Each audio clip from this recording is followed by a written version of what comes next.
کوئی بھی دنیا میں ملک ترقی نہیں کرتا جیسے چھوٹا سا طبقہ امیر ہو اور باقی غریبوں کا سمندر ہو. یہ نہیں ہو سکتا. اگر یہ ہوتا تو ہندوستان اور چائنا 35 سال پہلے دونوں ایک ہی جگہ پہ کھڑے تھے.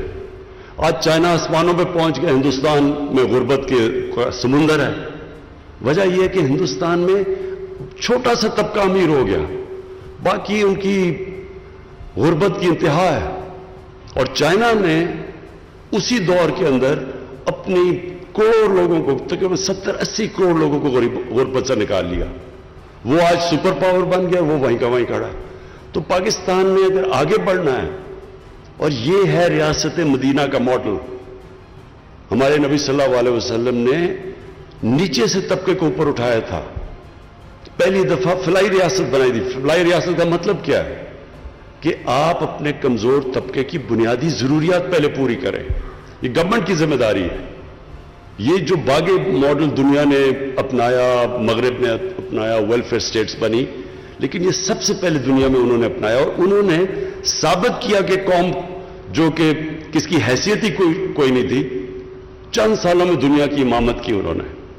تو ہمارے بھی پاکستان میں چیلنج یہ ہے کہ ہم نے کبھی اس کمزور طبقے کی طرف نہیں دیکھا, کوئی پالیسی نہیں بنائی نچلے طبقے کے لیے. انگلش میڈیم تھوڑے سے طبقے کے لیے, باقیوں کے لیے اور تعلیم کا نظام.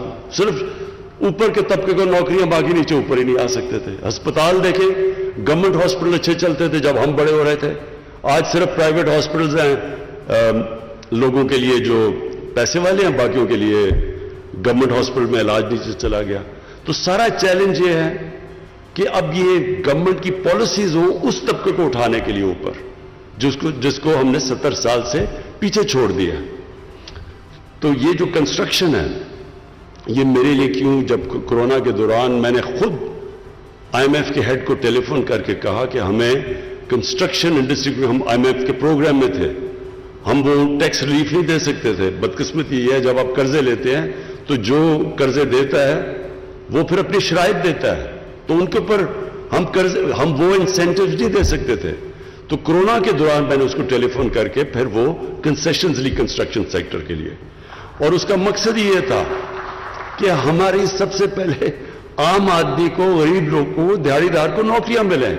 کیونکہ جب آپ لاک ڈاؤن کرتے ہیں تو سب سے پہلے غریب طبقہ کرش ہو جاتا ہے, تباہ ہو جاتا ہے. ساری دنیا میں غربت بڑھ گئی ہے کورونا کی وجہ سے, لاک ڈاؤن کی وجہ سے. تو وہ میں نے اس سے کنسیشنز لی, اور پھر ہم نے بار بار میٹنگز کی, اور ہم نے ریئلائز کیا اتنی زیادہ ہماری رکاوٹیں ہم نے ڈالی ہوئی ہیں بزنسز کے سامنے, کنسٹرکشن کے سامنے, انڈسٹری کے سامنے.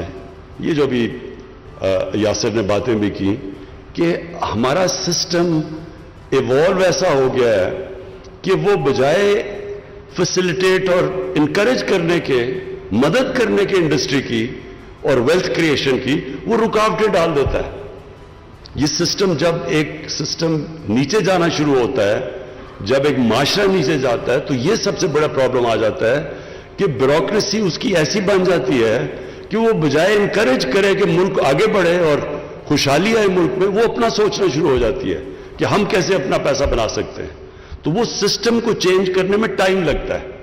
جب آپ ایک اصلاحات کی بات کرتے ہیں تو وہ ایک کہتے جی کدھر ہے نیا پاکستان, جس طرح بٹن دباؤ تو نیا پاکستان آ گیا. یہ ایک جدوجہد کا نام ہے, ایک سسٹم چینج کرنے کا نام ہے, ایک مائنڈ سیٹ چینج کرنے کا نام ہے. اور وہ آپ دیکھیں گے کہ وہ شروع ہے آج پاکستان میں. ہم نے جس طرح جنرل حیدر نے کہا مسلسل میٹنگز کی رکاوٹیں دور کرنے میں, ابھی بھی رکاوٹیں ہیں, لیکن جو 2 سال پہلے تھیں اور اب تھیں, اب کنسٹرکشن کے لیے وہ انسینٹیوز ہیں جو کبھی پہلے نہیں تھے. انشاءاللہ آپ کے لیے ہم انسینٹیو بڑھاتے جائیں گے. آپ نے ابھی بات کی ہے کہ FBR سے پرابلمز ہیں. FBR کے اندر ہم مسلسل ریفارمز لانے کی کوشش کر رہے ہیں. ہمارے پاس ایک فائنانس منسٹر ہے شوکت ترین, جو سمجھتا ہے پرائیویٹ سیکٹر سے. شوکت ترین کو پتہ ہے کہ کس طرح کی مسئلے پرائیویٹ سیکٹر اور انڈسٹری کو آتے ہیں.